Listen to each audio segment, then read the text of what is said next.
नमस्कार, आप देख रहे हैं प्राइम न्यूज। मैं हूं राजेश कुमार। वक्त छत्तीसगढ़ प्राइम का है।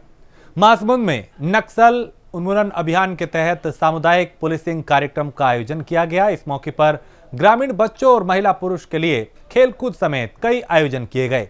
कार्यक्रम में एसपी प्रफुल्ल ठाकुर ने उपस्थिति दर्ज कराई, ग्रामीणों को साइबर अपराध और यातायात नियमों की जानकारी दी। साथ ही आयोजन में शामिल ग्रामीणों और स्कूली बच्चों को पुरस्कार और खेल सामग्री का वितरण किया गया।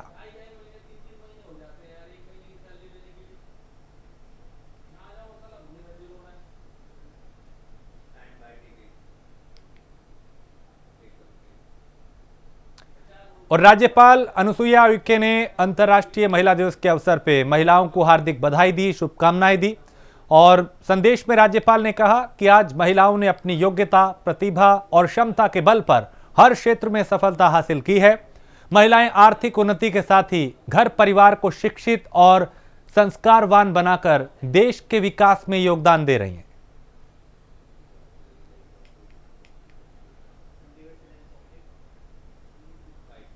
महिला दिवस के अवसर पर छत्तीसगढ़ प्रदेश के साथ देश की बहनों एवं बेटियों को अंतर्राष्ट्रीय महिला दिवस के उपलक्ष्य में उन्हें बहुत बहुत बधाई एवं शुभकामना देती हूँ। हमारे देश में प्राचीन काल से ही स्त्रियों को पूजनीय माना जाता है। देवी के रूप में उनकी वंदना की जाती है। सृजन में महत्वपूर्ण भूमिका निर्वाह करने वाली नारी इस सृष्टि को सर्वोत्तम कृति है, जिसमें क्षमा, प्रेम, करुणा एवं ममता सहित अनेक गुण समाहित है। आज चाहे शिक्षा, प्रशासन, खेल या अन्य कोई क्षेत्र हो, सभी जगह महिलाएं अपना परचम लहरा रही हैं। अंतर्राष्ट्रीय महिला दिवस के अवसर पर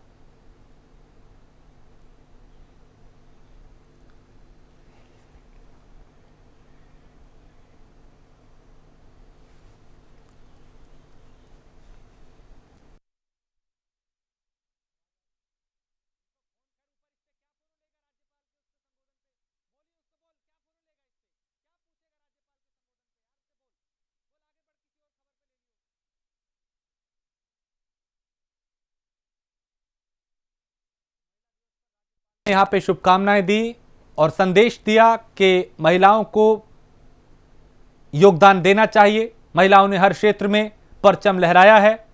महिला दिवस पे राज्यपाल ने यहां पे शुभकामनाएं दी। चूंकि अंतर्राष्ट्रीय महिला दिवस पे कई उदाहरण हम सबके सामने हैं। महिलाओं ने यह साबित किया है कि वो हर क्षेत्र में पुरुषों से कंधा मिलाकर आगे बढ़ रही हैं। चाहे प्लेन उड़ाने की बात हो, ट्रेन चलाने की बात हो, सेना में भर्ती होने की बात हो, पुलिसिंग सिस्टम में अपना योगदान देने की बात हो, या फिर हर वो क्षेत्र। तो जांजगीर चांपा में अंतर्राष्ट्रीय महिला दिवस के मौके पर जिला पुलिस बल ने सद्भावना दौड़ का आयोजन किया। इस दौड़ में जांजगीर एसपी पारुल माथुर समेत जिले की महिलाएं और युवतियां शामिल हुई। सद्भावना दौड़ का शुभारंभ जांजगीर पुलिस कंट्रोल रूम में हुआ। तो इसमें एक संदेश देने की कोशिश की गई, एक सद्भावना का संदेश दिया गया। इसमें हर उम्र की युवतियों, महिलाओं ने हिस्सा लिया। अंतर्राष्ट्रीय महिला दिवस पे ऐसी कई तस्वीरें देश के अलग अलग हिस्सों से सामने आई, जहां पे कहीं मैराथन का आयोजन किया गया, कहीं सद्भावना दौड़ का, कहीं अलग अलग कार्यक्रमों का आयोजन किया गया। तो पुलिस कंट्रोल रूम से दौड़ का शुभारंभ हुआ, जिसमें महिलाओं ने बढ़ चढ़कर हिस्सा लिया। सद्भावना दौड़ का आयोजन किया गया।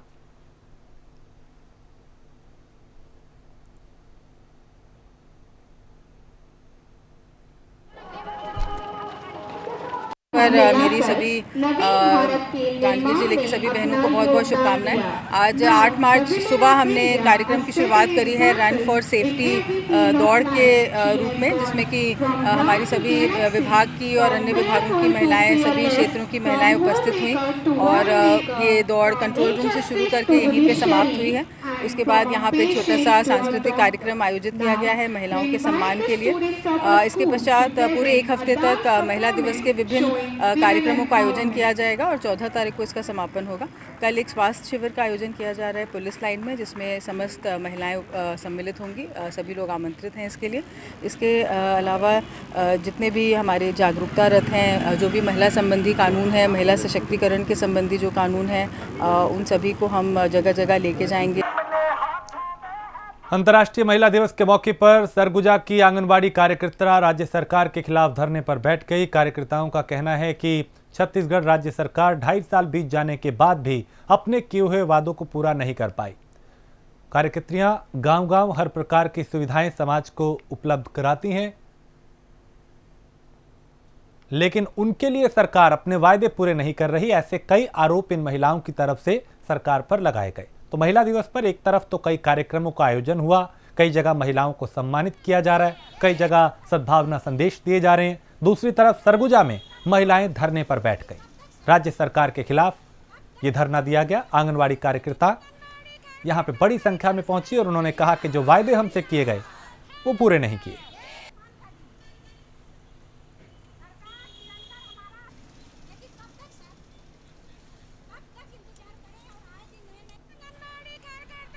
आज सरकार के जो अभी बजट आई सरकार की, उसमें किसी भी कर्मचारी के लिए सरकार ने कुछ भी नहीं किया।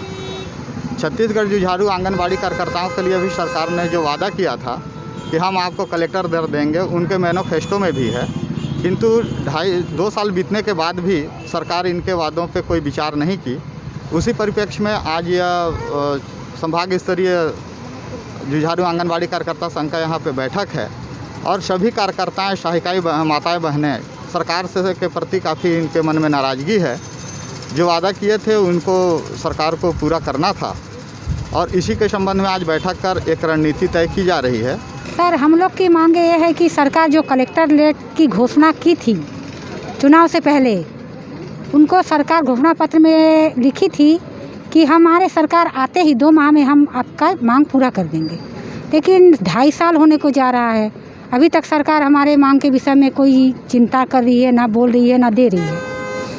इस संबंध में, इसी विषय में, इसी से आक्रोशित होकर सारी महिलाएं जो है आंगनबाड़ी कार्यकर्ताएं, सहायिकाएं नाराज़ हैं। और आज महिलाओं के सम्मान का दिन है, महिला दिवस, और इसीलिए हमने सोचा कि आज महिला दिवस के दिन हम लोग का, जब सरकार के नज़र में हम लोग का कोई सम्मान ही नहीं है, तो हमने महिला दिवस का विरोध का कार्यक्रम बनाया। और हम आज इस एकता के हमारे मीटिंग के माध्यम से या एक होके हम सब उनका विरोध कर रहे हैं। तो यहाँ बड़ी संख्या में महिलाएं पहुंची जिन्होंने विरोध किया, प्रदर्शन किया, नारेबाजी की और राज्य सरकार के खिलाफ वादा खिलाफी का आरोप लगाया। उन्होंने कहा कि चुनाव से पहले बड़े बड़े वायदे किए गए थे, लेकिन चुनाव के बाद, सरकार बनने के बाद उन वायदों को ठंडे बस्ते में डाल दिया गया। कोई सुनवाई नहीं हुई, ना राहत दी गई। महिला दिवस पर आंगनवाड़ी कार्यकर्ताओं का ये प्रदर्शन देखने को मिला सरगुजा में।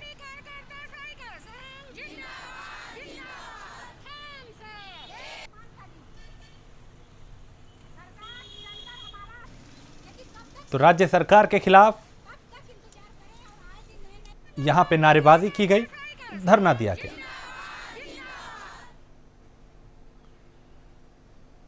ज्यादा जानकारी के साथ हमारे संवाददाता इस पे गोल्डी रजौरिया जुड़ चुके हैं। गोल्डी, तमाम महिलाएं, आज चूंकि अंतर्राष्ट्रीय महिला दिवस है, तरह तरह के कार्यक्रम किए जा रहे हैं, महिलाओं को सम्मानित किया जा रहा है, लेकिन यहां पे सरगुजा में ये महिलाएं धरने पर बैठी हैं। कोई इनकी सुनवाई हुई? सर, मैं बता दूं कि ये महिलाएं आंगनबाड़ी कार्यकर्ता थीं और ये सरगुजा जिले की जितनी भी कार्यकर्ता थी, ये आज लामबंद होके इनको जो छत्तीसगढ़ शासन जो आया अभी वर्तमान में, इन्होंने इनको वादा किया था कि हम चुनाव जीतने के बाद आपको आपकी जो मांगे थी उसको पूरा करेंगे, लेकिन लगभग 2.5 साल बीत जाने के बाद भी अब तक इनकी मांगे पूरी नहीं हुई है और ये बड़े दुखी हैं। और इसके वजह से आज अंतर्राष्ट्रीय महिला दिवस के दिन इन्होंने सुनिश्चित किया कि आज हम महिला दिवस का विरोध करेंगे और लामबंद होकर इन्होंने विरोध किया है। अगर इनकी मांग पूरी नहीं होती है तो आगे चल के ये बड़ा आंदोलन करने पे बाध्य होंगे। क्या इनकी मांग थी? क्या ये आरोप राज्य सरकार के खिलाफ लगा रही हैं कि वादा खिलाफी की गई? आखिर क्यों इन्हें 2.5 साल बीत जाने के बाद भी अनदेखा किया जा रहा है? क्या कोई प्रशासनिक अधिकारी या कोई शासनिक यहाँ पे कोई शख्स पहुंचा इनकी बात सुनने के लिए, इनका समाधान करने के लिए? सर, अभी तक यहाँ पे कोई प्रशासन या कोई प्रशासनिक अमला या अधिकारी नहीं आए और इनकी जो मांग थी, ये चूंकि बजट अभी पेश हुआ है और बजट का ये इंतजार कर रहे थे, बजट में इनको इनकी मांगों का कोई जिक्र ही नहीं आया। तब नाराज होकर इनके जो कार्यकर्ता हैं और साथ में जो अध्यक्ष हैं, सभी लोग नाराज हुए और इनकी मांग ये थी कि इनकी वेतन वृद्धि बढ़ाई जाएगी। और लगभग ये इनका कहना है कि हम कोरोना काल से लेके हर प्रकार से चुनाव में सभी जगह पे हमारे ऊपर जिम्मेदारियां इतनी सारी दी जाती है, हम उसका निर्वहन करते हैं। और उसके बाद भी राज्य सरकार वादा किया था, इन्होंने लेकिन लंबे समय तक आंदोलन भी किया हुआ था, तब जाकर इसमें ये वादे किए गए थे। आज इनके वादे पूरे नहीं हुए हैं, तो ये एक बैठक और एक विरोध प्रदर्शन के रूप में लामबंद हुए हैं। और आगे आज कोई अधिकारी वहां पे मौके पे नहीं आया है और ये स्वतः ही ये अपना विरोध प्रदर्शन मीडिया के माध्यम से अपने अधिकारी और अपने शासन तक ले जाना चाहते हैं। चलिए, बहुत शुक्रिया गोल्डी इस तमाम जानकारी के लिए। तो महिला दिवस पर यह आंगनवाड़ी कार्यकर्ता धरने पर बैठ गई।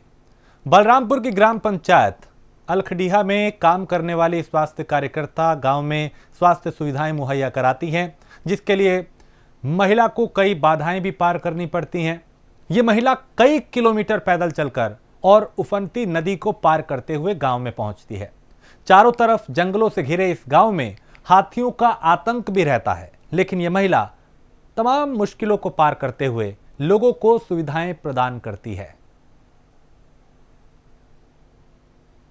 ये हमारे उप स्वास्थ्य केंद्र द्वारा ये उसमें जो पदस्थ हमारे कर्मचारी हैं और स्वाभाविक है कि उनका जो काम सराहनीय है, चूँकि ये विपरीत परिस्थिति में भी उनके द्वारा जो भी कार्य संपादित की जाती है, नदी को पार करके बच्चों को अपनी गोदी में ले करके, और विपरीत परिस्थितियों में जो बाढ़ नदी में भरी रहती है तब भी वो अपना काम को निरंतर करती रहती है।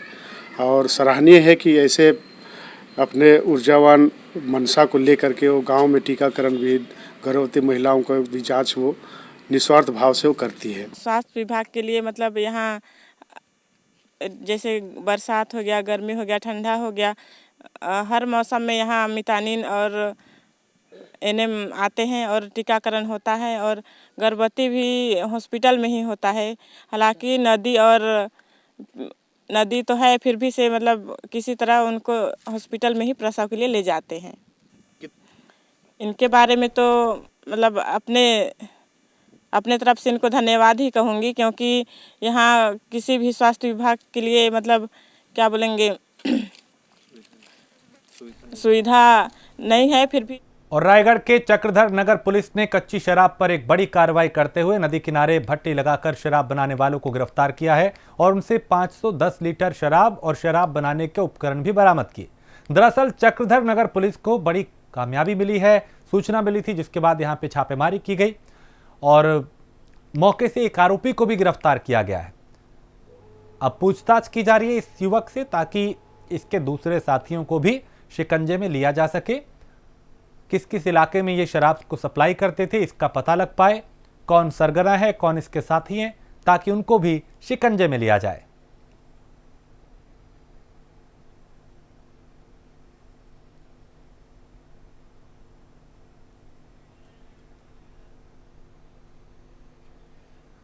रायगढ़ से उपेंद्र हमारे संवाददाता इस पे ज्यादा जानकारी के साथ। उपेंद्र, यहाँ पे पुलिस ने छापेमारी की, शराब की भट्टियां यहाँ पे पकड़ी गई, क्या कुछ हुआ यहाँ? जी, आपको बता दूं कि रायगढ़ जिले की चक्रधर नगर थाना क्षेत्र के ग्राम भांगोरी मंदिर के पीछे केलो नदी के किनारे में ये शराब की अवैध भट्टियां बनाई गई थी, जिससे मुहबे से कच्ची शराब बनाकर आसपास के इलाकों में इसकी सप्लाई की जाती थी। भूपेंद्र, कितने लोगों को गिरफ्तार किया है?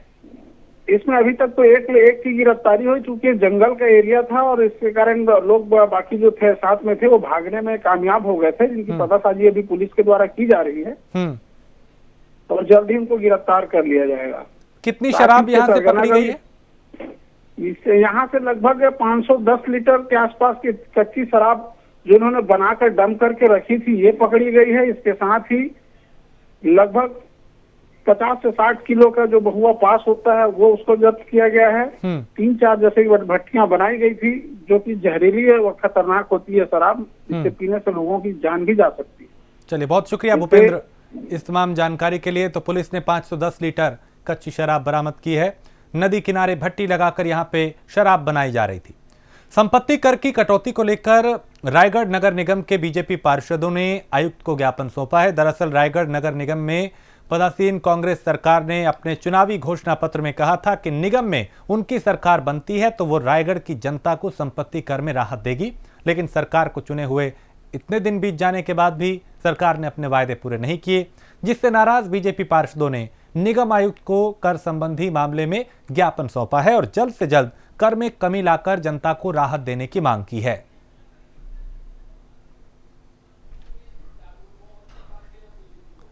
तो संपत्ति कर की कटौती को लेकर यहां पे ज्ञापन सौंपा गया। जनता को संपत्ति कर में राहत देने की मांग की गई। बीजेपी पार्षदों की तरफ से आयुक्त को ज्ञापन सौंपा गया।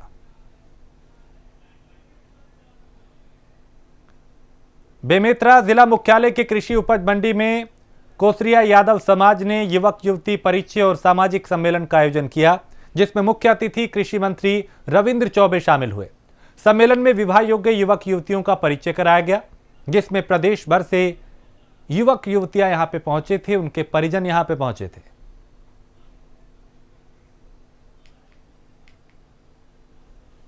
राज का उद्देश्य यही था कि हमारा पूरा जो समाज है, यादव समाज है, जो एकजुटता का परिचय दे रहा था और एकजुटता का परिचय देके जो युवक युवती परिचय सम्मेलन का जो आयोजन था वह आज सफल हुआ। आज के आयोजन के लिए पूरा यादव समाज पूरा यहाँ इकट्ठित हुआ, उसके लिए हम सब आभारी हैं। अभी जो सम्मेलन जो हुआ है, हम 1 माह से इसकी तैयारी था, 1 माह से तैयारी चल रहा था। उस तैयारी आज हमको सफल हुआ है ना। इस कार्यक्रम में युवती परिचय सम्मेलन, जिसमें लगभग 150 युवती ने अपना परिचय यहाँ दिया है, उसका आवेदन प्राप्त हुआ है। उस आवेदन को अभी उन लोगों से परिचय कराएंगे अभी मंच फिर। उसके अलावा हम तो 10,000 यादवों को भोजन कराए, भोजन से लोग संतुष्ट हुआ। इसके अलावा हम जो यादव भवन के लिए, हमारे यादव भवन यहाँ नहीं है, इसके लिए 50 लाख रुपये माननीय कृषि मंत्री से मांग किया। उन्होंने हमारी मांग को स्वीकार किया। उन्होंने बोला कि आप कलेक्टर में जाकर आवेदन लगाना और हमसे बात कराना, तो आपको स्वीकार होगा। और बेमेतरा जिला से महज कुछ ही किलोमीटर दूर खामही गांव में एक महिला 25 साल से खंडहर में अपनी जिंदगी बिताने को मजबूर है। महिलाओं के हक में बात करने वाली सरकार का कोई नुमाइंदा आज तक महिला की सुध लेने नहीं पहुंचा। बड़ी बड़ी बातें करने वाले, अपने विकास के डंका बजाने वाली सरकार आखिर क्यों इस महिला को एक आशियाना तक मुहैया नहीं करा पाई? एक अकेली महिला खंडहर में रहने को आखिर क्यों मजबूर है? बारिश होने पर बारिश का पानी गिरता है तो महिला को शौचालय में खड़े होकर वक्त गुजारना पड़ता है। सोचिए, 1 घंटे से यानी छोटे से शौचालय में कई घंटों तक इस महिला को बारिश में यूं ही खड़े रहना पड़ता है।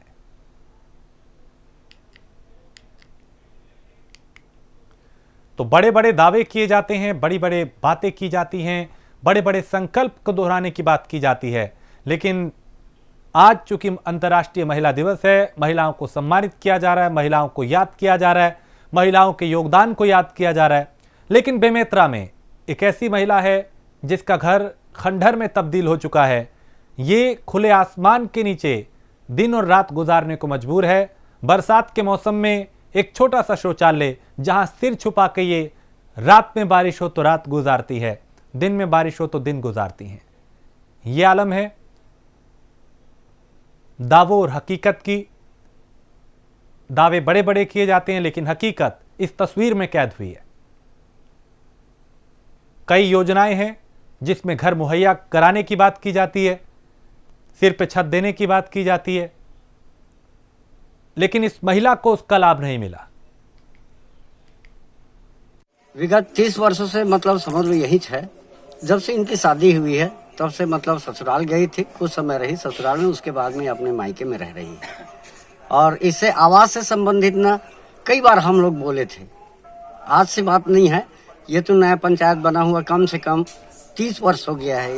ये 6वां मतलब पंचवर्षीय योजना जो है, और 6वें पंचवर्षीय योजना में होने के बावजूद में कई ऐसे मतलब यहाँ हितग्राही रहे हैं जिनका नाम 40 साल से सूची में रहा है, गरीबी रेखा नीचे सूची में, उसके बावजूद उसकी मृत्यु हो गई। डेट होने के बावजूद में भी आज तक उसके नाम का जो है आवास वगैरह जो है बिल्कुल यहाँ किसी प्रकार की कोई आप खुद देख लीजिए ना भाई, एक महिला है और एक महिला के लिए क्या इस प्रकार की व्यवस्था होनी चाहिए क्या पंचायत में? जबकि इससे पहले सरपंच को एक बार और आगाह कर दिया गया था। तो अंतर्राष्ट्रीय महिला दिवस के मौके पर बलरामपुर पुलिस विभाग में कर्मचारियों ने हेलमेट बाइक रैली निकाली। इस मौके पर बलरामपुर एसपी रामकृष्णन साहू और एएसपी प्रशांत कतलम ने हेलमेट बाइक रैली को हरी झंडी दिखाकर रवाना किया। बलरामपुर पुलिस अधीक्षक ने महिला दिवस के अवसर पे महिलाओं को शुभकामनाएं दी, साथ ही उनके उज्जवल भविष्य की कामना की। उन्होंने कहा कि आज महिलाएं पुरुषों से कम नहीं हैं और आज वो कदम से कदम मिलाकर आगे बढ़ रही हैं।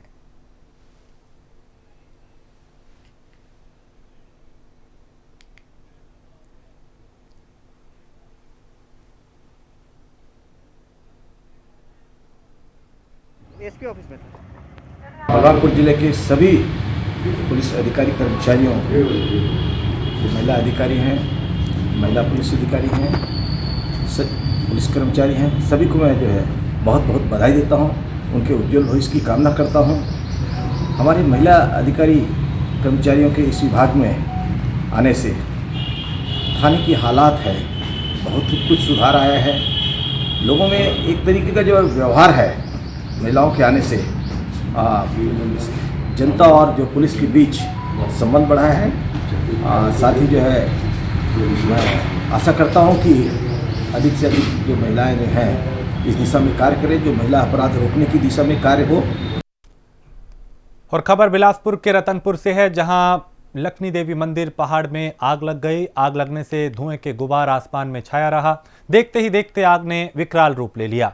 आग की लपटें और धुएं का गुबार 10 किलोमीटर के दायरे में फैल गया। आसपास के लोगों ने इसकी सूचना वन विभाग को दी।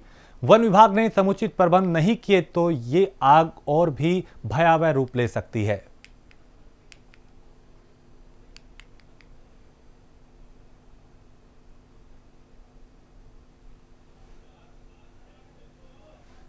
तो यहां पे आग का तांडव देखने को मिला और ये आग कई किलोमीटर के दायरे में फैल गई। यदि अब लापरवाही हुई तो ये आग विकराल रूप ले सकती है।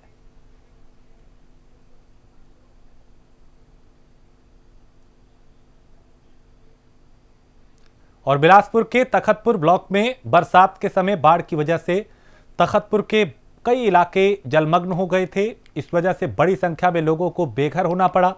बाढ़ की वजह से कच्चे मकान पूरी तरह तहस नहस हुए, जिसके बाद प्रशासन ने स्थानीयों को सरकारी भवनों और स्कूलों में ठहराया था। साथ ही उस वक्त बाढ़ से प्रभावित लोगों की हर मदद करने का वायदा भी किया था। लेकिन आलम यह है कि आज भी लोग मदद की उम्मीद में हैं और लोगों तक मदद नहीं पहुंच पाई।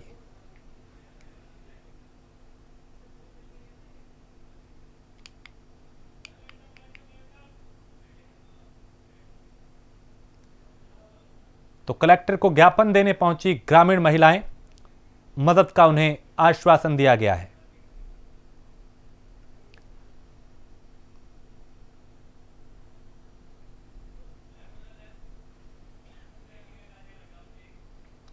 और इस वक्त गाजियाबाद से बड़ी खबर आ रही है, जहां हथियार के बल पर महिला से लूट की वारदात को अंजाम दिया गया है। बाइक सवार बदमाशों ने इस लूट की वारदात को अंजाम दिया। महिला से 20,000 रुपए और मोबाइल छीन लिया। घटना को अंजाम देकर बदमाश वहां से फरार हो गए। बंथला चौकी क्षेत्र के इंद्रप्रस्थ कॉलोनी का मामला है, जहां बदमाश लुटेरे बेखौफ है। उन्हें कोई डर नहीं, ना पुलिस का, ना प्रशासन का, ना कानून का। क्योंकि हमारा यहाँ पे हॉस्पिटल बन रहा है। मैं रोज की तरह सुबह 11:30 पौने 12 बजे के आसपास आ रही थी इधर से, तो मैं फ़ोन पे बात करती हुई जा रही थी। पीछे से 2 लड़के आए, उन्होंने आके जस्ट थोड़ी सी दूर बाइक रोकी और एक पीछे वाले लड़के ने उतर के पिस्टन वगैरह जो भी कुछ था वो था, लेकिन उनके पास कुछ वो उन्होंने मुझे दिखाया और तुरंत ऐसे करके मेरा पर्स छीना, मोबाइल छीना। यहाँ पर मुझे निशान भी है मोबाइल का, और तुरंत बैठे और दोनों फरार हो गए। इसकी सूचना आपने पुलिस को दी थी? उसकी सूचना मैंने पुलिस को दी है। तो पुलिस की तरफ से क्या कार्रवाई की? पुलिस की तरफ से ये कार्रवाई है, पुलिस आई थी, आकर यहाँ पर वो भी देख कर गए हैं। इधर उधर उन्होंने कैमरे वगैरह देखे, कोई तलाश के लिए कुछ अभी पता नहीं। तो पर्स में आपके कितने? मेरे पर्स में 20,000 रुपए थे और मेरे कागज वगैरह थे, मेरे हॉस्पिटल वगैरह के कागज थे। और खबर कानपुर से है, जहां मासूम बच्ची को बहला फुसलाकर दुष्कर्म किया गया। बच्ची को नशीला पदार्थ पिलाकर इस हैवानियत को अंजाम दिया गया। पड़ोस में रहने वाले शख्स ने इस वारदात को अंजाम दिया।